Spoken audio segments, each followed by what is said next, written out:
Ciao a tutti, oggi vediamo i crash che mi sono capitati provando l'Avatar al fine di realizzare la recensione che ho pubblicato sul canale. Si tratta di crash dovuti alla overconfidence, infatti anche con il motion controller dopo un po' si prende tanta confidenza e si è portati a strafare, ma è stata anche un'occasione per verificare la robustezza di questo drone. Benvenuti in un nuovo video di Quadricottero News.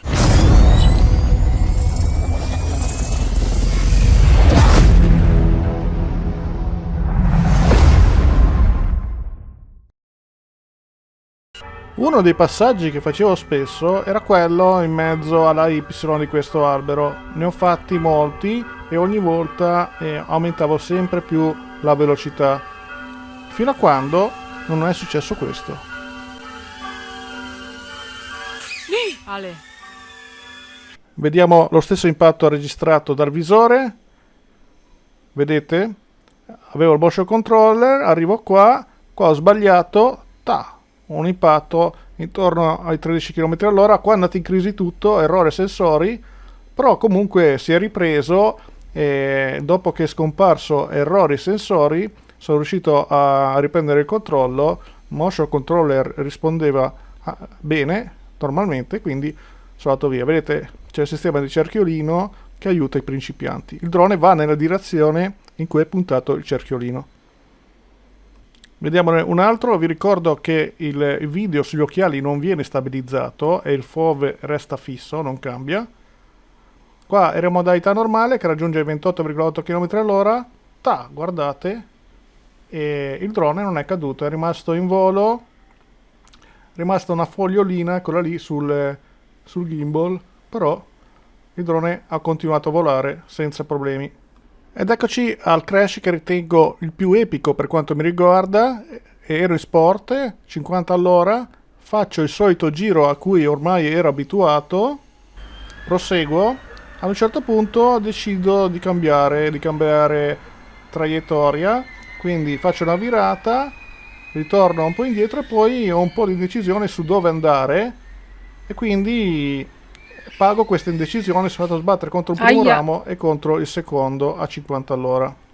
Fortunatamente il drone è rimasto acceso, la batteria non si è staccata, e a quel punto non sapevo cosa fare quando mi è venuto in mente che c'è la modalità tartaruga. Vedete, il drone era a 72 metri di distanza da me, a terra, tra me e il drone c'erano degli alberi, degli ostacoli e quindi il segnale era molto debole, però ha mantenuto la connessione. Nel menu impostazioni comandi sono riuscito a trovare finalmente la modalità tartaruga e l'ho attivata. In pratica serve per riportare il drone in posizione orizzontale quando si capovolge e infatti ci è riuscito, soltanto che il segnale era ancora più debole e quindi avevo veramente una connessione traballante.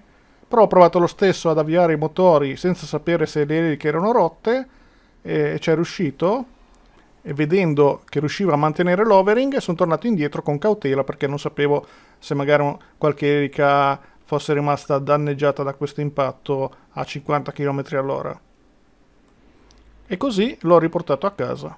E ancora una volta vi ricordo il sistema del cerchietto quando si usa il motion controller, che non c'è quando si usa il radiocomando, e quindi questo sistema del motion controller è indicato per i principianti perché il drone va esattamente nella direzione in cui viene puntato il cerchietto e il cerchietto viene puntato con il movimento del motion controller. La modalità tartaruga è molto utile, però vi faccio notare che al decollo ha fissato il nuovo punto home sul punto del crash e quindi adesso l'H che potete vedere a sinistra mi indica il punto del crash e non il punto da cui è decollato e quindi il punto dove mi trovo io. Bisogna fare attenzione a questo aspetto perché se si perde l'orientamento uno è portato a tornare indietro, a ritornare sul punto del crash invece di tornare sul punto home vero, quello del decollo. Tra l'altro l'AIA che avete sentito era l'audio della telecamera a terra in mano alla quadricotterina che mi faceva anche da osservatrice. Il drone non trasmette audio. E questi sono i risultati dei crash che avete visto. Praticamente non si è fatto niente, a parte delle macchie, dei piccoli segni, non si è fatto nulla. Anche il gimbal è rimasto integro. Se la batteria si fosse sganciata durante l'impatto non avrei potuto tornare indietro. Sì che avrei potuto comunque usare la funzione trova il mio drone, ma sarei dovuto andare a prenderlo a piedi. Controllando anche i gommini di sospensione del gimbal camera, ho notato che erano integri e anche la lente della camera non si è rigata. È un sistema ben congegnato, vedete? Contro gli impatti frontali c'è questa protezione che impedisce l'impatto sulla camera, perché quando vola in avanti, ad esempio, è inclinato così, e in questo caso ha sbattuto proprio da quella parte lì, dalla gabbia che si può sostituire, è venduta come pezzo di ricambio e si può sostituire, così come anche i paraeliche 29 euro e telaio superiore a 19 euro. Come vedete in basso c'è anche il radiocomando, che è lo stesso del DJI FPV Racer, che costa 149 euro, così come 149 euro costa il motion controller. Per ripararlo è abbastanza semplice, la procedura è riportata sul manuale d'uso, che è anche in italiano, pubblicata sul sito dji.com nella sezione Avata Download. Come vedete, sia per quanto riguarda la protezione eliche, quindi paraeliche, sia per il telaio superiore, la riparazione richiede magari un po' di tempo, però non è difficile, non richiede nemmeno troppo tempo. Tra l'altro, per i più esperti potrebbero cambiare anche altre componenti più interne se riuscissero a reperirle. Concludo con alcune considerazioni personali. Una delle critiche che veniva fatta e ancora viene fatta da chi non ha provato questo drone dal vivo è quella che appunto potrebbe essere fragile ai crash. Nel mio caso no, nel mio caso invece è stato molto resistente rispetto ai crash che ho avuto io. Ovviamente se sbatteva a 50 all'ora contro un muro si sarebbe spaccato, ma si sarebbe spaccato qualsiasi build. E a proposito di build e di autocostruzione, c'è anche la critica sul segnale radio. Bisogna sapere che a bordo di Avata c'è una Air Unit 3, terza generazione. Le build autocostruite sfruttano le Air Unit 2. Le Air Unit funzionano a 5,8 GHz e anche quelle montate nei racer autocostruiti di base in Europa funzionano a 25 mW, quindi non c'è nessuna differenza tra Avata e una build autocostruita se l'Air Unit funziona a 25 mW come dovrebbe essere dal punto di vista legale.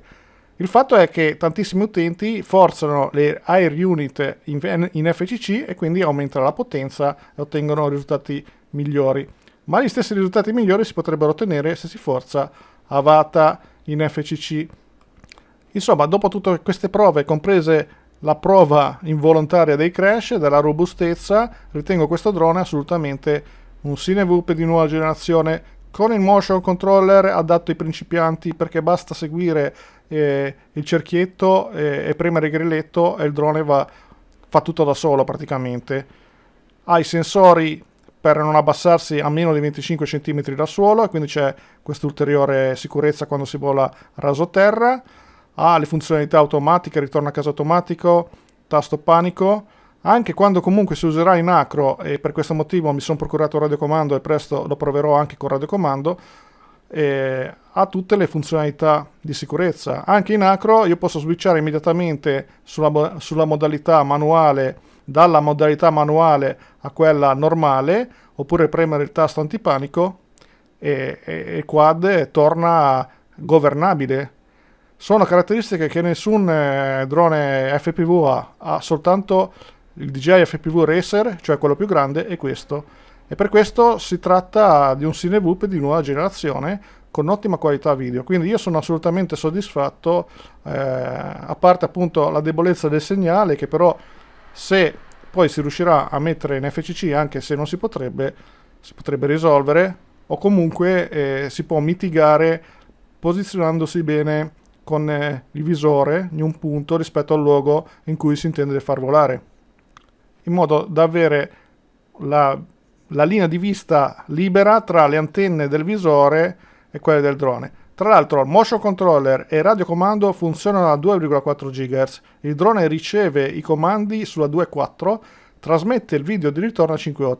Quindi può capitare che quando perdiamo il segnale video, comunque il segnale del radiocomando sia ancora operativo per qualche secondo, dopodiché scatta e ritorna a casa automatico. Però se siamo vicino a un ostacolo, si sgancia il video, se noi riusciamo a tirare su il drone, potrebbe evitarlo anche se abbiamo perso per quell'istante il ritorno video, per poi attendere lo scatto del ritorno a casa automatico o comunque dell'overing, perché anche qua si può selezionare. Siamo noi che scegliamo se quando perde segnale, se farlo stazionare in overing o se farlo tornare a casa o se farlo atterrare, in modo che se sta volando sotto magari un ponte, perde segnale radio, scatta, ritorna a casa automatico, non si eleva e non va a sbattere contro il soffitto del ponte, tanto per dire. Bene, dopo questo pippone finale di cui mi scuso, vi saluto e vi ringrazio per l'attenzione. Ci vediamo con i prossimi video su Quadricotra News, dove proverò il radiocomando e farò altre prove. Grazie a tutti e alla prossima su Quadricotra News.